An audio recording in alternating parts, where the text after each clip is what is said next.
pas le droit.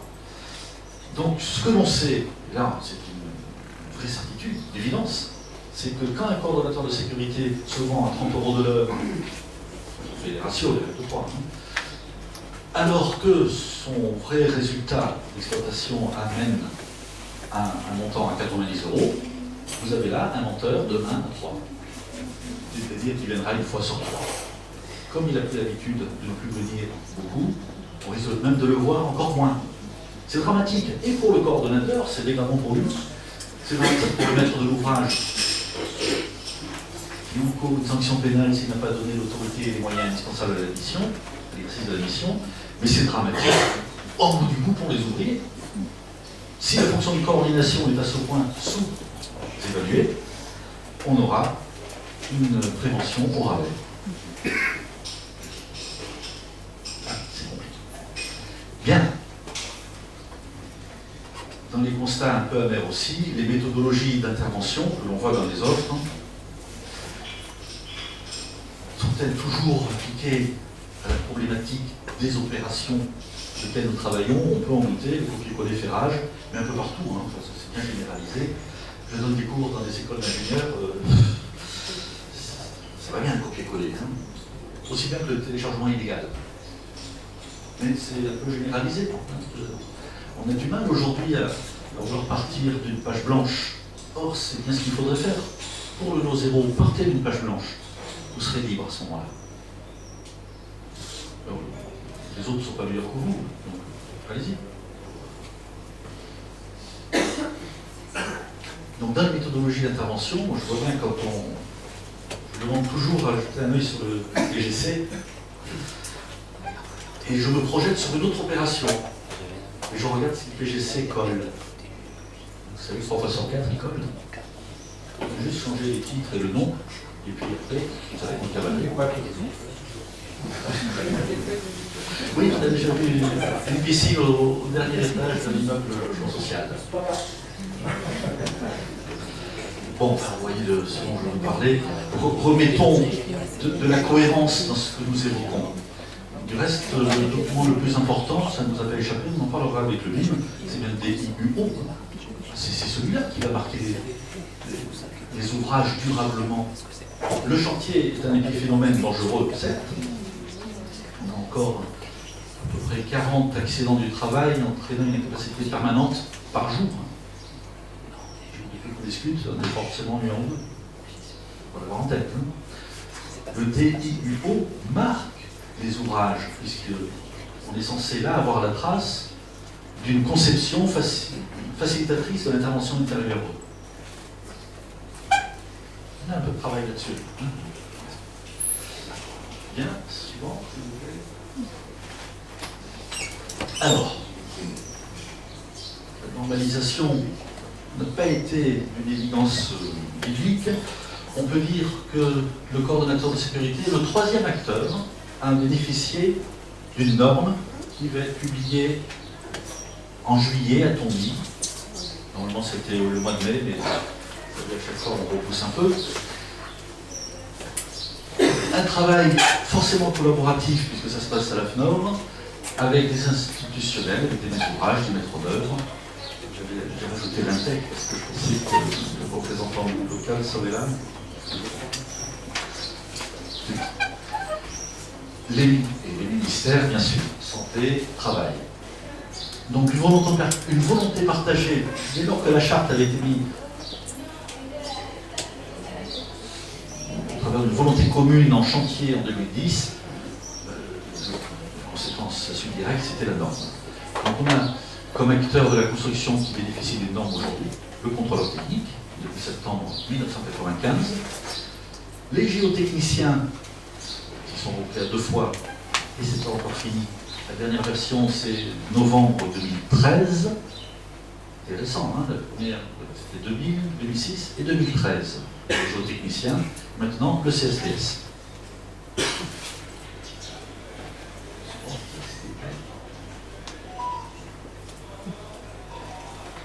Alors, c'est une norme à l'attention des maîtres d'ouvrage. Attention, elle est d'application volontaire. est-ce bien ou pas bien, dès lors qu'une norme participe d'un travail collaboratif, c'est difficile d'en faire une application obligatoire, et comme c'est le seul texte, valeur normative qui existe sur le sujet, il est évident qu'en cas de gros pépin, le juge regardera ce qu'il y avait dans la norme et pourquoi on n'a pas appliqué. D'accord, c'est pas obligatoire. Et pourquoi n'avez-vous pas appliqué? Vous voyez comment on renverse la charge de la preuve? C'est toujours très compliqué, là, parce qu'on se pose la question, on dit ben, je ne l'ai pas appliqué parce que c'était pas obligatoire. Je sais bien, oui, mais qu'est-ce que vous avez comme pratique équivalente, donc aussi bien de ce que propose la norme? Là, pour les maîtres d'ouvrage, c'est une vraie réflexion. Voilà le genre d'argumentaire qu'il va falloir développer si on n'applique pas la norme. Mon courage, ce n'est pas simple, on peut le faire, on peut le faire, bien sûr. On n'a pas attendu la norme pour essayer de bien travailler, et heureusement. Le titre est un peu long. Bonne pratique à destination des maîtres d'ouvrage pour la préparation du règlement de consultation des coordonnateurs SPS. On revient tout de suite l'orientation pour choisir le CSPS. Certains CSPS sont choisis sans règlement de consultation à propos. En marché privé, le gré à gré existe. Même sous l'ordonnance du 23 juillet 2015 et décret d'application valant règles d'achat public, donc on n'a plus le code des marchés publics, on a un document unifié, la commande est libre en dessous de 25 000 €. On peut organiser une mise en concurrence, 25 000 € d'honoraires pour le CSPS. C'est quand même pas mal d'opérations, pas mal de contrats, donc rien n'obligerait à mettre en concurrence. On peut mettre en concurrence, mais on n'est pas obligé. Donc on peut désigner un CSPS sans règlement de consultation. Ça fait partie des petits bémols que j'ai signalés à la commission sous l'égide de l'AFNOR. Ça les a un peu embêtés, évidemment. Constitution des offres par les maîtres d'ouvrage. Alors ça c'est un peu souvent par les maîtres d'ouvrage. Les maîtres d'ouvrage ne font pas beaucoup d'offres. On peut parler de dossier de consultation, oui, à l'évidence. L'évaluation et la désignation du CSPS, déroulement de la mission et les modalités de coopération.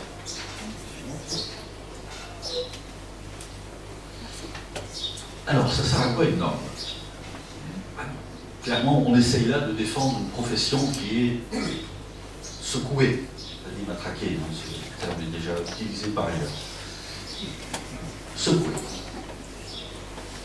En facilitant le choix du coordonnateur, la norme propose dans son annexe D, alors, je suis prudent, je n'ai pas la version de juillet 2016, je n'ai pas cette capacité d'anticipation à ce point-là. Pardon. J'ai le dernier projet de norme qui n'est pas à jour des dernières règles d'achat public. Donc peut-être que ça ne sera pas juillet. Ah oui, la référence à l'article 55 pour les offres à normalement basse du Code des marchés publics est obsolète.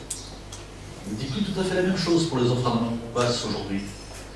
Donc une grille d'évaluation, il faudra remplir, mais au moins il faut bien faire un geste positif pour enseigner la grille, avec un chapitre, plus au sens d'une bonne intention, sur les offres anormalement basses. Alors qu'est-ce qu'une offre anormalement basse? Quand tout le monde répond en dessous du prix qu'on devrait avoir.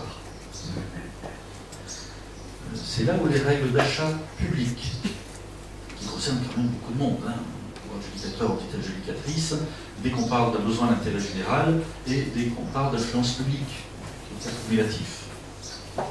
Tout le logement social, par exemple, c'est qu'il y a des bailleurs sociaux ici. Il existe désormais une obligation de détection des offres anormalement basses. La rédaction des textes a changé. Avant, on pouvait fermer les yeux, dès lors qu'on ne souhaitait pas éliminer l'offre qui était très très basse, il suffisait de l'intégrer dans l'analyse et puis, vu le prix, elle était retenue. Aujourd'hui, à la lecture du décret valant règles d'achat public, article 60, on se doit de détecter. Et dès lors qu'on détecte, il va falloir demander au candidat dont l'offre est anormalement basse, présumée anormalement basse, de se justifier en posant des questions qui font mal. comment justifiez-vous d'un coût horaire à 40 euros? Alors, certains répondent, hein, non, pas de problème, on oublie la moitié des charges, on fait travailler les gars 25 heures par jour. Oui, parce que si on triche de 1 à 3, ça fait pas 8, 24. Donc on arrondit à 25 qui tout va bien.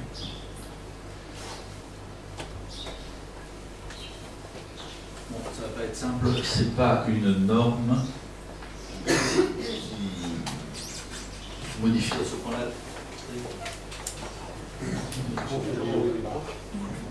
Voilà. 29. Merci.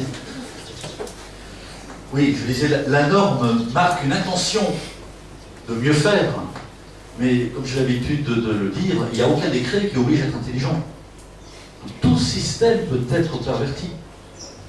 En revanche, si on veut l'appliquer intelligemment, on a quelques outils intéressants. Donc, un premier travail sur les offres anormalement basses, avec, comme le rappellent les règles d'achat public, ce courrier pour demander de justifier, vérifier l'adéquation entre les moyens et l'intentionnalité, par exemple le nombre de passages annoncés sur le terrain. Une offre, ce n'est qu'une promesse. Une offre, ce n'est qu'une promesse. Je passe tout de suite au dernier point, qui me paraît vraiment très intéressant, celui-là. S'assurer que le ramage corresponde au plumage. C'est-à-dire que, certes, l'offre est présentée par un beau parleur, un des candidats, mais ensuite, sur le terrain, si on annonce qu'on vient une fois par semaine, quand on est maître d'ouvrage, de quels outils nous dotons-nous pour vérifier ça? Parce que si on ne vérifie pas, on va continuer à cautionner un marché extrêmement baissier aujourd'hui. Donc, la norme propose dans son annexe E une grille d'évaluation des missions du coordonnateur. Voilà, ça sera... Alors, évidemment, pour l'opération en cours, c'est trop tard, mais après coup, a posteriori, on va rentrer dans une culture de l'évaluation. Et quand les coordonnateurs de sécurité auront pris quelques boules noires à leur rencontre, ils pourront même être éliminés, hein, blacklistés, on dit, pour 3 ans. Prévu dans les nouvelles règles d'achat. Mieux définir les moyens. C'est certainement ce point-là qui posera le plus d'interrogations et qui va rendre la norme très optionnelle, en tout cas sur l'annexe B. On parle d'un tableau des fréquences et des temps. Donc, le temps passé, c'est l'argent qui coûte, hein, le temps passé. Sauf qu'on demande au maître de l'ouvrage de le renseigner. Et au coordonnateur de compléter. Et la partie active sera établie, dans la norme, par le maître d'ouvrage. Bon. Pour avoir à tester, je ne trouve pas que ce soit très très simple, il faut certainement s'y habituer. C'est un tableau avec une grande décomposition des tâches. Et en face de chaque tâche, il y a 3 colonnes avec le temps minimum pour la tâche multiplié par le nombre d'occurrences, le nombre de fois on va faire cette tâche, ensuite multiplié par le nombre de mois ou de semaines de chantier. Un point qui n'est pas neutre aussi participe du devoir d'information de la maîtrise d'ouvrage. Tout ce que je dis là, c'est du boulot pour le maître d'ouvrage, hein, tout le monde a compris. C'est la prise en compte des contraintes et des spécificités de l'opération, avec une annexe A qui décrit les paramètres de l'opération. Et ça, c'est très bien que les maîtres d'ouvrage rentrent un peu plus plutôt que de dire on va faire 90 logements à tel endroit. Non. De quoi parlons-nous? Lequel endroit a une adresse. Donc s'il y a une adresse, il faut donner les spécificités du site. Et là, attention au copier-coller. Le devoir d'information, c'est d'éclairer parfaitement les différents candidats. Alors les facteurs de majoration, c'est assez intéressant de voir que s'il y a des facteurs de majoration, il y a des facteurs de minoration. Ce sont des coefficients qui s'appliqueraient sur une évaluation prévisionnelle des fréquences et des temps, qui seraient tempérés, corrigés de ce coefficient. Il sera plutôt en majoration. Il y a un coefficient minorateur, du reste pour reprendre notre échange, monsieur, coefficient minorateur de 10% dans le cas d'une entreprise générale. Intéressant. Donc ça veut dire que le cordeau coûte moins cher en entreprise générale. C'est directement ça que ça veut dire. C'est un sacré argument. Bon, comme les règles d'achat public maintenant obligent à l'allotissement, on ne devrait pas avoir beaucoup utilisé, mais en promotion privée, pourquoi pas. Je ne suis pas certain. Le nombre d'entreprises est le même. Le nombre de technicités, l'organisation est différente. Les technicités sont différentes.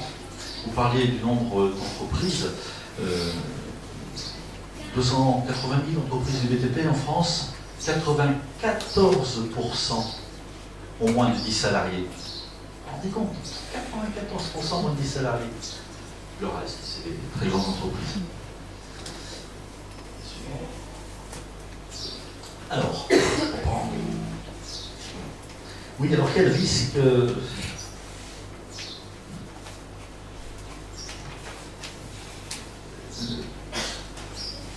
pour connaître la qualité d'une norme, il faut la mettre à l'épreuve. Normalement, on fait une norme expérimentale, on prend un certain nombre de cobayes pendant 3 ans, on débrief, et la 4e, voire la 5e année, on la rend effectivement opérationnelle. Là, ce ne sera pas du tout ça. On lance directement un bouchon, et on verra bien ce qui retombe. Je pense qu'on peut avoir quelques soucis dans la formule de notation qui est proposée par la norme, car elle amènerait, dans certains cas, à avoir des points négatifs. Et là, le Conseil d'État annule. Le comité de normalisation, je leur ai fait observation, dit non, non, c'est conforme. Dans ce cas-là, si quelqu'un qui gère la norme vous dit que c'est conforme, tout va bien. Ayons du discernement. Attention. L'AFNOR ne détient pas la vérité. Il y a toute la difficulté de nos opérations de construction. Nous œuvrons dans un domaine avec de nombreux droits récurrents. Le droit du travail, le droit des marchés publics lorsqu'on est dans ce domaine-là, le droit de l'environnement, le droit pénal. Nul n'est censé ignorer la loi. Un petit hiatus aussi. À quel moment s'achève la mission du CSPS? Ah, là, c'est le débat. Enfin, c'est le contrat qui tranche.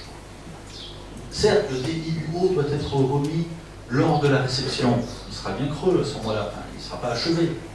Donc on a besoin d'avoir encore le CSPS, au moins pour qu'il y ait une bonne coordination, une harmonisation entre DIUO et DOE. Ça va pour les signes?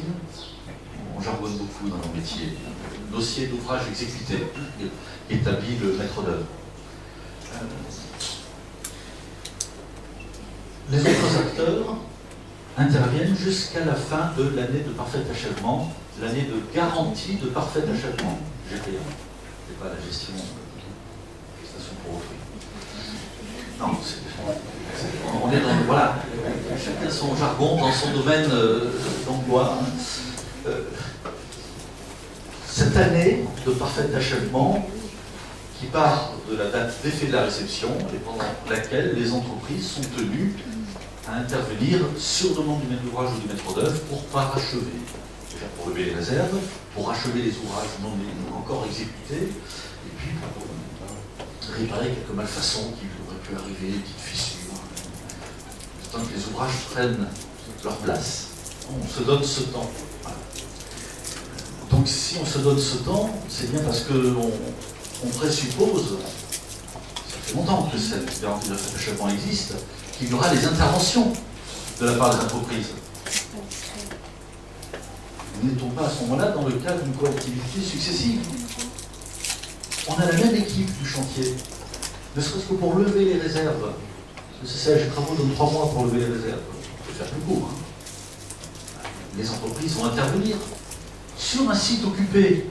Au contraire, on devra avoir un CSPS qui devrait à ce moment-là modifier son PGC pour prendre en compte l'occupation des locaux. Alors certains disent non, non, non, on passera en plan de prévention. Plan de prévention, il y a plusieurs entreprises qui interviennent. Ah, attention, pourquoi pas, hein? Si le risque lié à l'exploitation est prépondérant, ok, jurisprudence. Bon. là aussi du discernement. Le contrôleur technique justifie d'une phase 5 intervention en GPA, lui pour faire un constat de levée de réserve. Le maître d'œuvre a sa mission d'assistance aux opérations de réception, AOR, et pendant le délai de garantie, les entreprises sont tenues contractuellement pendant 1 an. Pourquoi le CSPS ne sait pas? J'ai parlé du maître d'œuvre, schéma classique. Je regrette que la norme n'aborde pas le sujet des contrats globaux qui émergent. Le logement social, vous y avez accès. Donc quand on monte un contrat global, il n'y a plus de maître d'œuvre. Alors comment on fait? Le CSPS fait jouer son autorité comment? En face à face avec l'entreprise? Et s'il y a un assistant technique à maîtrise d'ouvrage, quel est son rôle? Et quelle est la teneur d'un plan général de coordination qui va être mis en place, jouant au dossier de consultation des entreprises, alors qu'on demande aux entreprises de concevoir? Donc on n'a même pas d'ABS, d'abord projet sauvage. Donc ça oblige à repenser les pratiques. En fait, vous êtes en train de nous dire que cette norme, elle ne fait rien avancer du tout. Si, elle fait prendre conscience, mais elle n'est pas achevée. On est encore dans l'expérimental. Et puis la sincérité des coûts horaires, je n'avais pas trop m'étaler dessus. On va peut-être accélérer un petit peu parce qu'on a quand même un temps qui nous est limité. Merci. Pour répondre à votre question, on renvoie finalement, c'est là où c'est l'avancée, merci pour la transition, ça renvoie à la professionnalisation du maître d'ouvrage, l'implication du maître d'œuvre et le comportement des coordonnateurs. Attention, proposer des offres au rabais et une reconnaissance qui tarde. Alors je conclue par une norme porteuse d'espoir pour une meilleure sécurité des chantiers. Merci beaucoup.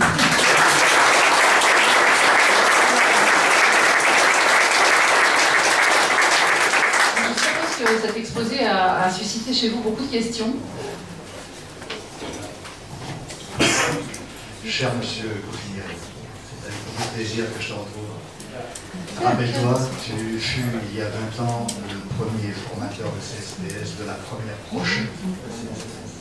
Et je ne crois pas me tromper, mais en parlant de la grille des rémunérations, il me semble que tu avais effleuré une solution géniale, celle de nos amis suisses, qui ont la pratique suivante, et moi si je me trompe, on élimine le tarif le plus élevé, anormalement le plus élevé, on élimine la proposition anormalement la plus basse, que tu as évoquée, et on fait la moyenne, la ligne rouge, la ligne bleue, comme tu veux, et on choisit la proposition la plus proche, inférieure ou supérieure de cette. Alors, merci.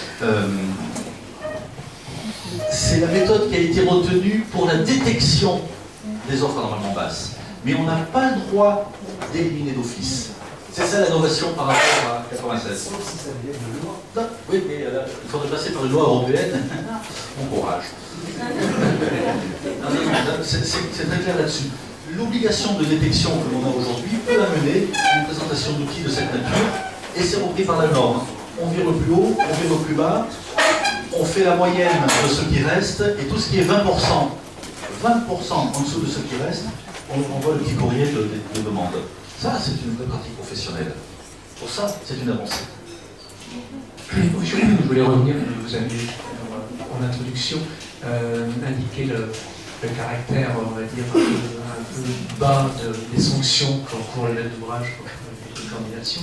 Moi, je voudrais attirer l'attention des maîtres d'ouvrage à ça, c'est qu'en métropole, notamment en Ile-de-France, mais aussi en Normandie, du côté de Caen, il y a eu effectivement la mise en œuvre assez récurrente de référés d'arrêt d'opération pour défaut de coordination, défaut du maître d'ouvrage.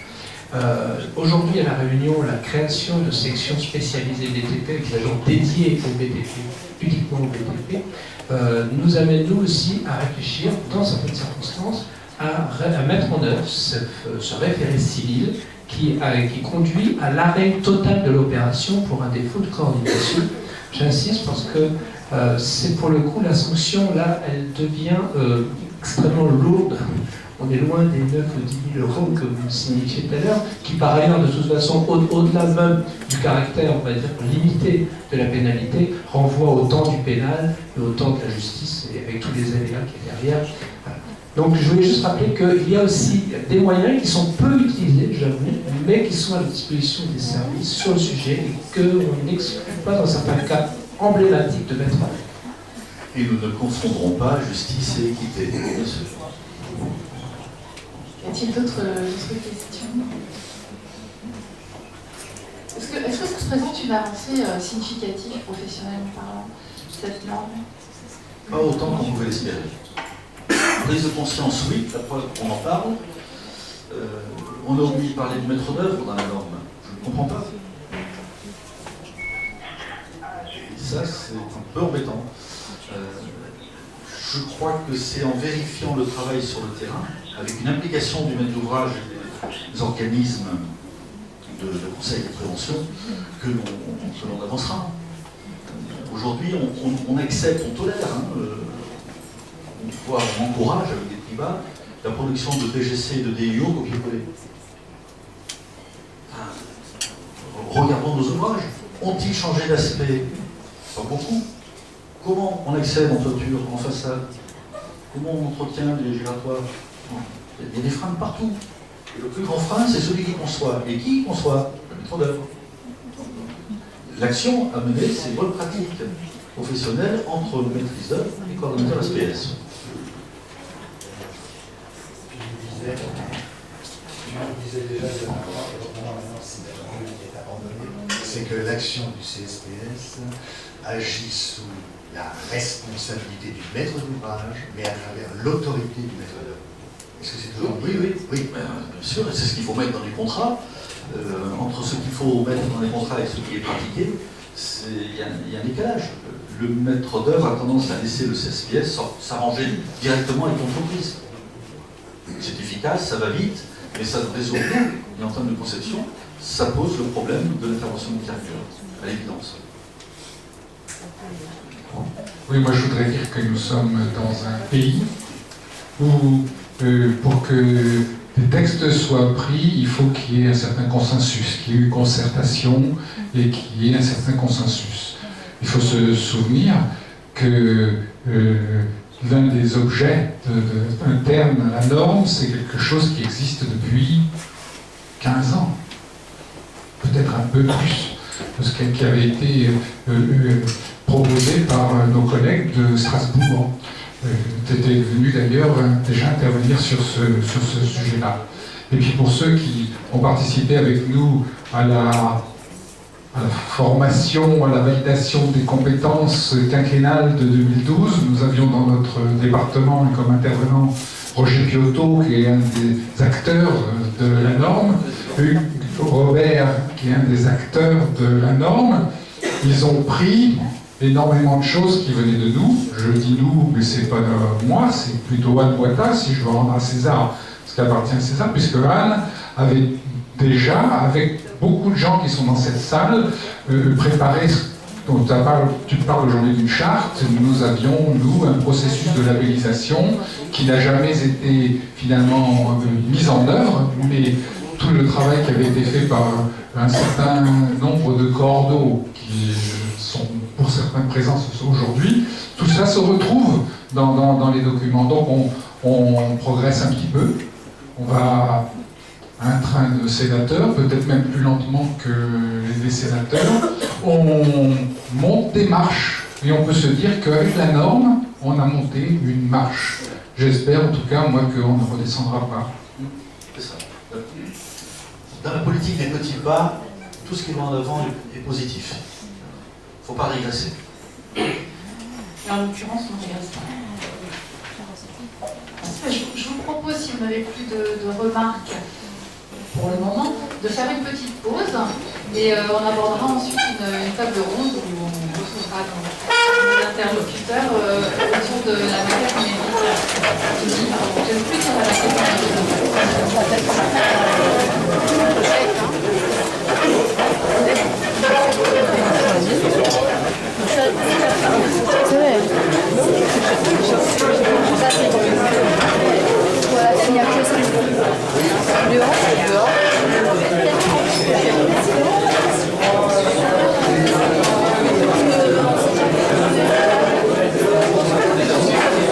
On parle pas du même alors.